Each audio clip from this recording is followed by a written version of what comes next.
ഉമ്മത്തിന് നമ്മൾ കൊടുത്തിട്ടുള്ളത്. അങ്ങനെ ചിന്തിക്കുമ്പോഴാണ് മഹാന്മാരായ ഔലിയാക്കന്മാരും നമ്മളും തമ്മിലുള്ള വ്യത്യാസം നമുക്ക് മനസ്സിലാക്കിയെടുക്കാൻ സാധിക്കുന്നത്. അള്ളാഹുവിൻ്റെ ഔലിയാക്കൾ എന്ന് പറയുന്നത് പരിശുദ്ധ ഖുർആനിലൂടെ പഠിപ്പിച്ചുവല്ലോ. അലാ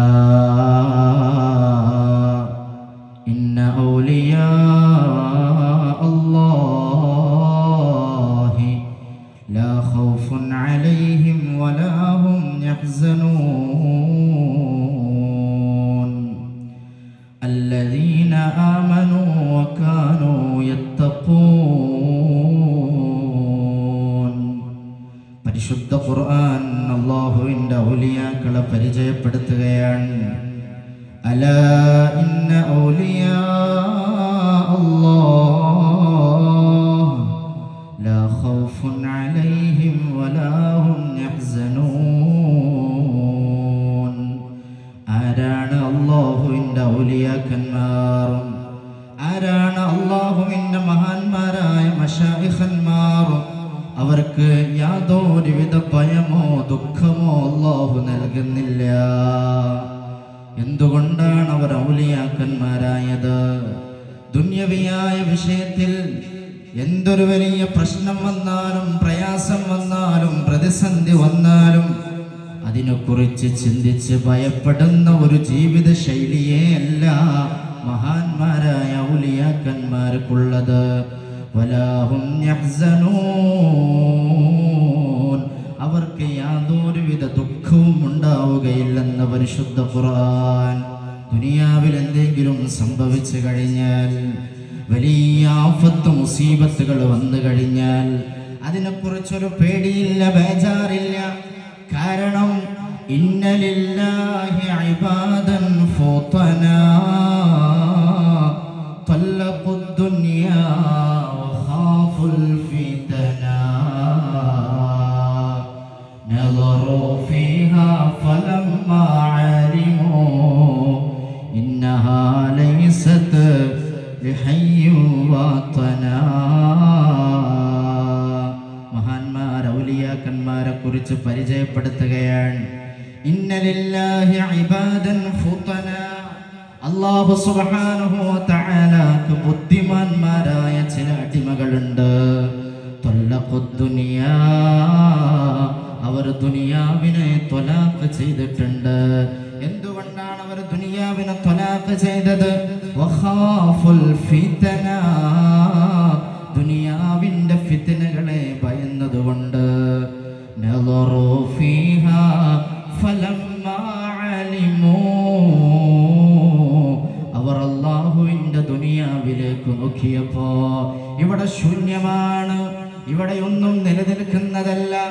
എന്തൊക്കെ ഇവിടെ വന്നാലും അതിനെല്ലാം ഒരു അവസാനമുണ്ട്, ഒരു അന്ത്യമുണ്ടെന്ന് മനസ്സിലാക്കിയവരാണ്.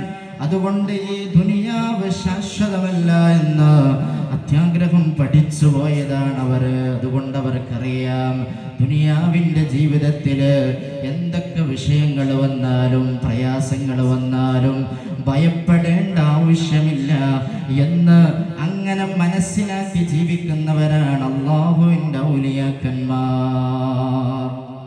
അല്ലാഹു അവരെ കൂടെ സ്വർഗത്തിൽ ഒരുമിച്ച് കൂടാനുള്ള ഭാഗ്യം അല്ലാഹു നമുക്ക് നൽകട്ടെ. ദുനിയാവിന്റെ കാര്യത്തിൽ അവർക്ക് ബേജാറില്ല. നമ്മളൊരു പരിപാടിക്ക് പോവാണ്, ഒരു ഫംഗ്ഷന് പങ്കെടുക്കാൻ വേണ്ടി നമ്മൾ പോവുകയാണെങ്കിൽ ആ പോകുന്ന സമയം പറഞ്ഞു, തങ്ങളെ നേരത്തെ മുങ്ങിപ്പോയത് അങ്ങയുടെ കപ്പലല്ല, മറ്റൊരു കപ്പലാണ്. അപ്പോഴും മഹാനവറുകൾ കുറച്ചേരം ചിന്തിച്ചിരുന്നിട്ട് പറഞ്ഞു, അൽഹംദുലില്ലാഹ്. ശിഷ്യന്മാർ ചോദിച്ചല്ല തങ്ങളെ, അപകട വാർത്ത കേട്ടപ്പോഴും സന്തോഷ വാർത്ത കേട്ടപ്പോഴും അങ്ങെന്തിനാണ് അൽഹംദുലില്ലാഹ് പറഞ്ഞത്? ശേഖ് തങ്ങൾ പറഞ്ഞു, അവരപകട വാർത്ത വന്ന് പറയുമ്പോൾ ഞാൻ എൻ്റെ റബ്ബിലേക്ക് അടുത്തുകൊണ്ടിരിക്കുന്ന സമയമാണ്, ഞാൻ എൻ്റെ ഖാലിഖായ റബ്ബിലേക്ക് അടുത്തുകൊണ്ടിരിക്കുന്ന സമയമാണ്. ആ സമയത്ത് എൻ്റെ ചിന്ത അല്ലാഹുവിൽ നിന്ന് വ്യതിചലിച്ചിട്ടുണ്ടോ എന്ന് എനിക്കിങ്ങനെ തോന്നി. ഞാനിങ്ങനെ ഒന്ന് കണ്ണോടിച്ചു നോക്കി, പക്ഷേ എനിക്കത് സംഭവിച്ചിട്ടില്ല. അതുകൊണ്ട് ഞാൻ അൽഹംദുലില്ലാഹ് പറഞ്ഞതാണ്. അപ്പൊ സന്തോഷ വാർത്ത കേട്ടപ്പോ നിങ്ങൾ എന്തിനാണ് അൽഹംദുലില്ലാ പറഞ്ഞത്? മഹാനായ ശൈഖ് തങ്ങൾ പറഞ്ഞു, അതിനെ ഞാൻ ആ വാർത്ത ഇങ്ങനെ കേട്ടപ്പോ ദുന്യവിയായ ചിന്തയിലേക്ക് എൻ്റെ മനസ്സ് പോയോ എന്ന് ഞാനിങ്ങനെ കണ്ണോടിച്ചു നോക്കി. അപ്പോഴും എനിക്ക് തോന്നിയത് ഇല്ല, എൻ്റെ മനസ്സ് ദുന്യാവിലേക്ക് പോയിട്ടില്ല, അതിനെക്കുറിച്ച് ഞാൻ ചിന്തിച്ചിട്ടില്ല എന്ന് മനസ്സിലാക്കിയപ്പോഴാണ് ഞാൻ അൽഹംദുലില്ലാ പറഞ്ഞത്. ഇതാണ് അവരുടെ ജീവിതം.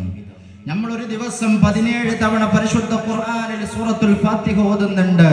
ഏതെങ്കിലും ഒരു സമയത്ത് അല്ലാഹ് എന്നുള്ള ചിന്ത നമ്മുടെ ഹൃദയത്തിൽ വരാറുണ്ടോ? 100 തവണ അല്ലാഹു അക്ബർ ചൊല്ലാറുണ്ട്. എത്ര തസ്ബീഹുകളാണ്, തഹ്ലീലുകളാണ്, സുബ്ഹാനല്ലാഹ്, അൽഹംദുലില്ലാഹ്, അല്ലാഹു അക്ബർ, ലാ ഇലാഹ ഇല്ലല്ലാഹ്. 5 വക്ത് നിസ്കരിക്കുന്നുണ്ട്, റമദാൻ മാസം നോമ്പനുഷ്ഠിക്കുന്നുണ്ട്, സകാത്ത് കൊടുക്കുന്നുണ്ട്, സ്വതക്ക കൊടുക്കുന്നുണ്ട്, സൽക്കർമ്മങ്ങൾ ചെയ്യുന്നുണ്ട്. പക്ഷേ അല്ലാഹുവിനെ കുറിച്ച് ചിന്തിക്കുന്ന ഏതെങ്കിലും ഒരു സമയം നമുക്ക് വരാറുണ്ടോ എന്നുള്ളതാണ് എനിക്കും നിങ്ങൾക്കുമുള്ള ഉത്തരം. അല്ലാഹു കാത്തിരക്ഷിക്കട്ടെ, അല്ലാഹു കാത്തിരക്ഷിക്കട്ടെ. അതുകൊണ്ട് എൻ്റെ പ്രിയമുള്ള മുഅ്മിനീങ്ങളെ, അങ്ങനെ ഈ ദുനിയവിയായ ലോകത്ത് ദുനിയാവിന്റെ സുഖങ്ങളൊക്കെ വെടിഞ്ഞ് ആഖിറം എന്ന പരലോകത്തെ കുറിച്ച് ചിന്തിച്ച് ജീവിച്ചു പോയ മഹാന്മാർ, മശായിഖന്മാർ, അവരെ കുറിച്ച് ആലോചിക്കുക, അവരെ സ്മരിക്കുക, അവരെ കുറിച്ച് മദ്ഹ് പറയുക എന്ന് പറയുന്നത് നമ്മുടെയൊക്കെ ജീവിതത്തിന് വലിയൊരു മാറ്റത്തിന് കാരണമാണ് എന്ന് മനസ്സിലാക്കണം.